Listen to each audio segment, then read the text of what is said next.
နေ့ scholarship နဲ့ပတ်သက်ပြီးတော့အပိုင်း2ကိုပြောပြမယ်အပိုင်း2ထဲမှာဘာတွေပါမှာလဲဆိုတော့ scholarship က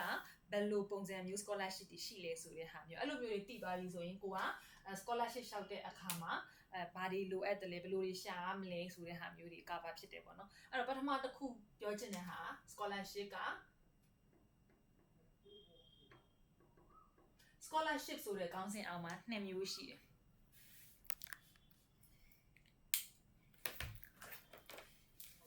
2မျိုးရှိတယ်။ဘာ2မျိုးရှိလဲဆိုတော့ခါကြတော့ပထမ scholarship ကကြတော့ကိုလျှောက်ချင်တဲ့ကျောင်းကနေပြီးတော့ပေးတဲ့ scholarship အဲ့ကိုလျှောက်ချင်တဲ့ကျောင်းကိုယ်တိုင်ကနေပေးတဲ့ scholarship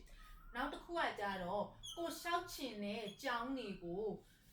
တခြား organization ဒါမှမဟုတ်ရင်အစိုးရကနေပြီးတော့ fund ထုတ်ပေးပြီးတော့ apply လုပ်လို့ရတဲ့ scholarship ဆိုပြီး2မျိုးရှိတယ်အဲ့2မျိုးထဲမှာ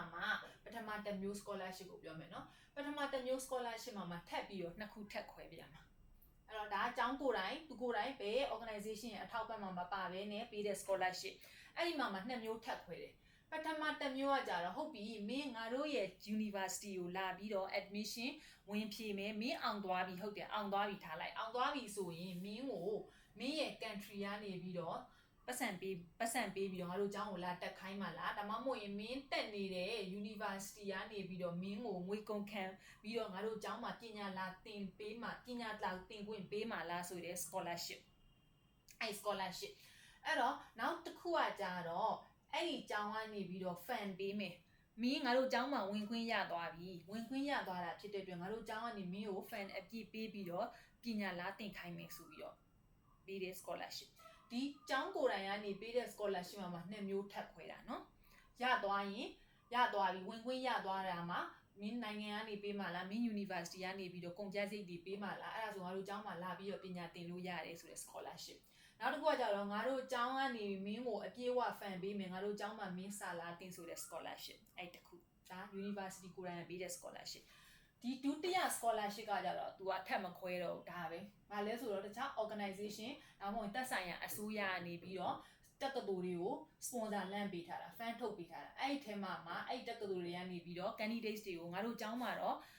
sponsor ပေးပြီးတော့ fund ထုတ်ပေးထားတဲ့ organization တွေရှိတယ်အဲ့ဒီမှာမင်းတို့စိတ်ဝင်စားရင်ငါတို့ကျောင်းမှာ apply လာလုပ်မင်းတို့အောင်သွားရင်မင်းတို့အဲ့ fund နဲ့မင်းတို့ငါတို့ကျောင်းမှာပညာသင်ခွင့်ရမယ်အဲ့ဒါမျိုးအဲ့တော့ scholarship က2မျိုးရှိတယ်2မျိုးမှာပထမတစ်ခုမှာ2မျိုးထပ်ခွဲတာအဲ့တော့ကို scholarship လျှောက်တော့မယ်ဆိုရင်scholarship ခေါ်လိုက်တဲ့ပါသွားပြီဆိုပြီးတော့ခါမှာဒီလိုမျိုး2မျိုးတည်းကဘယ်နေရာမှာပါသွားမလဲဆိုတဲ့ဟာဘယ်လိုလုပ်ရမလဲဆိုတဲ့ဟာလေထပ်ပြီးတော့ကိုကပြန်စဉ်းစားရမှာအဲ့တော့ by the way အခုကိုရထားတဲ့ scholarship ကကြတော့ကျောင်းကနေပြီးတော့ fund ထုတ်ပေးပြီးတော့ပညာလာသင်ခိုင်းထားတဲ့ scholarship ဘယ်ကိုတက်နေတဲ့university ကနေမှာfund ထုတ်ပြီးတော့လာတက်တာမို့ဒီကျောင်းကိုယ်တိုင်ကနေပြီးတော့သူတို့ကိုယ်တိုင် fund ထုတ်ပြီးရထားတဲ့ scholarship ကိုရထားတာအဲ့တော့ဒါကအခုအပိုင်း